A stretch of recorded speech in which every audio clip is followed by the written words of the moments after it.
Hello students, my name is Manish. आज मैं बात करने वाला हूँ CGPT 2021 के सिलेबस के बारे में बताने वाला हूँ। तो स्टूडेंट इस वीडियो के साथ बने रहिए। चैनल को सब्सक्राइब नहीं किए तो चैनल को सब्सक्राइब कर लीजिए, बेल घंटी आइकॉन को प्रेस कर दीजिए। मैं बात करने वाला हूँ छत्तीसगढ़ प्री इंजीनियरिंग टेस्ट 2021 के पूरे सिलेबस के बारे में आपको जानकारी देने वाला हूँ। इस वीडियो को ज़्यादा से ज़्यादा लोगों तक शेयर करें।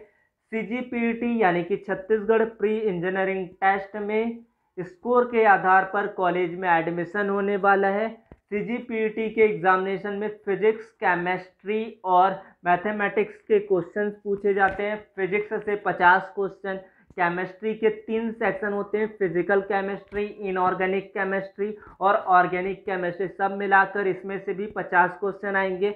गणित से भी आपके 50 क्वेश्चन पूछे जाएंगे। 150 अंक का यह पेपर होगा। तो मैं आपको पूरा सिलेबस के बारे में आपको जानकारी दे रहा हूँ। तो सबसे पहला यूनिट है स्टूडेंट मापन, मेजरमेंट है, जहाँ से आपको टॉपिक्स को कवर अप करना है। सेकेंड यूनिट है काइनेटिक्स।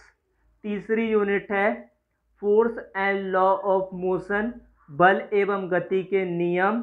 चौथा यूनिट है कार्य, ऊर्जा और शक्ति, वर्क, एनर्जी एंड पावर। उसके बाद फिफ्थ यूनिट है rotational motion end moment of inertia. उसके बाद सिक्स यूनिट आप देख पा रहे हैं स्क्रीन पर, ग्रेविटेशनल।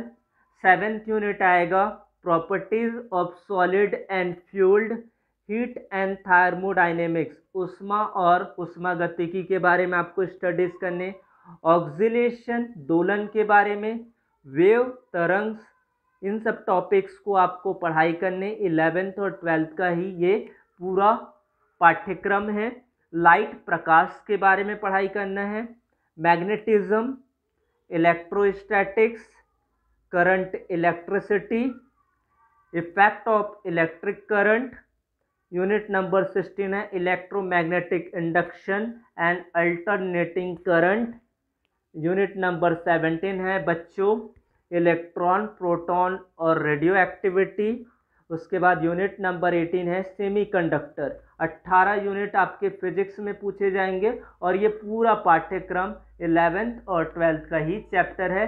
जो टॉपिक दिया गया है उसी टॉपिक्स को आपको स्टडी करने हैं।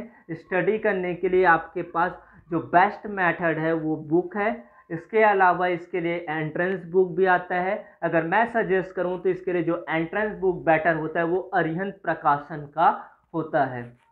उसके बाद है आपका केमिस्ट्री। फिजिकल केमिस्ट्री से आपका क्या क्या पूछे जाएंगे, atomic structure, chemical bonding, solution, solid state, nuclear chemistry.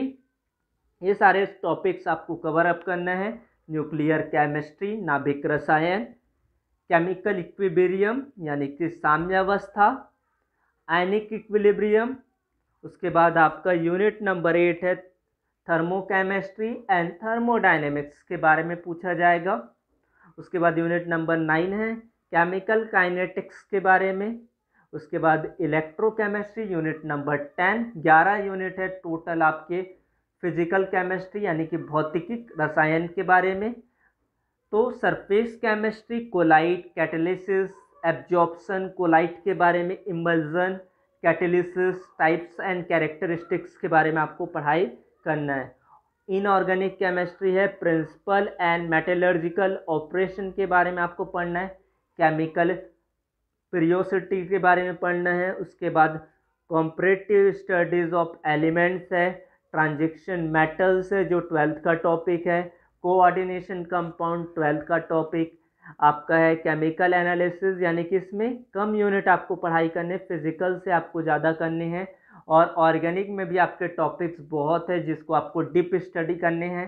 Chemistry of hydrocarbon, फिर आपके यूनिट नंबर 19 और 18 यहाँ पर डिस्क्राइब किया हुआ है।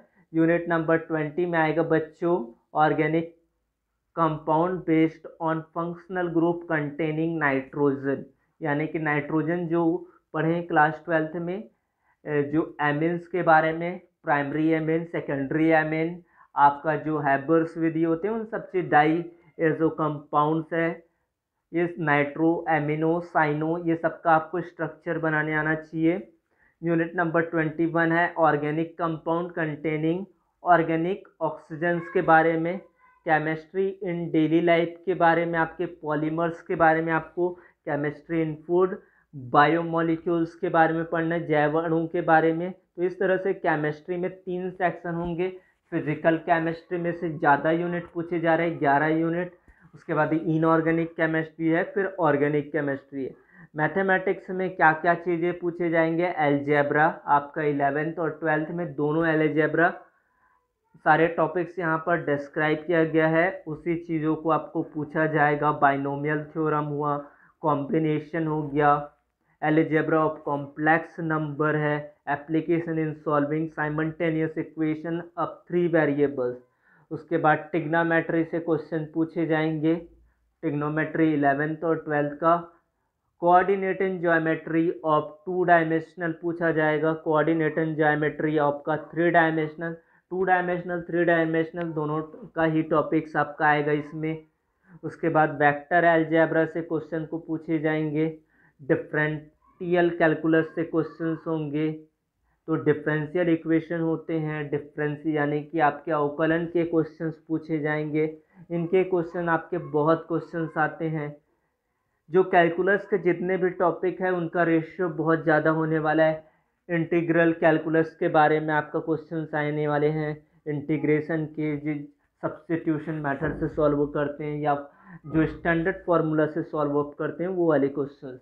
डिफरेंशियल इक्वेशन के बारे में आएगा, स्टैटिक्स के बारे में सांख्यिकी का क्वेश्चन होगा, additional and multiplication law, conditional probability, binomial distribution, simple problem in correlational and regression के बारे में आपका न्यूमेरिकल मेथड है। उसके बाद इनफॉर्मल टेक्नोलॉजी से आएगा, आपका जो भी कंप्यूटर्स का टॉपिक्स होते हैं उनमें से भी क्वेश्चंस आएगा। आपका सिम्पसन रूल है, जो टॉपिक्स न्यूटन रैप्सन विधि है, फॉल्स पोजीशन है, मेथड ऑफ बाइसेक्शंस है, इनके बारे में आपको पूछा जाएगा। तो स्कीम ऑफ एग्जामिनेशन होगा आपका फिजिक्स के 50 क्वेश्चन, जैसे कि मैंने पहले ही बताया था। केमिस्ट्री के 50 क्वेश्चन, केमिस्ट्री में इंक्लूड होगा फिजिकल केमिस्ट्री, ऑर्गेनिक केमिस्ट्री और इनऑर्गेनिक केमिस्ट्री। उसके बाद मैथमेटिक्स से 50 क्वेश्चन। अगर इसके टॉपिक मैथमेटिक्स में आपको स्टडीज़ करने हैं 2 डायमेंशनल 3 डायमेंशनल और कैलकुलस के टॉपिक्स को आपको अच्छे से कवर अप करना है। सिम्पसन रूल, जो भी आपके स्टैटिक्स के क्वेश्चंस हुए, नीचे के क्वेश्चन 4-5 आप यूनिट अच्छे से तैयार कर सकते हैं, आपके पास अभी भी टाइम बहुत है। तो thanks for watching video, subscribe your channel, और आपको क्या नीड है वो बता दीजिएगा, मैं आपको सारी मटेरियल्स अवेलेबल करा दूंगा। आप चाहते हैं तो JEE के बेस पर भी आप इनको पढ़ाई कर सकते हैं। Thank you.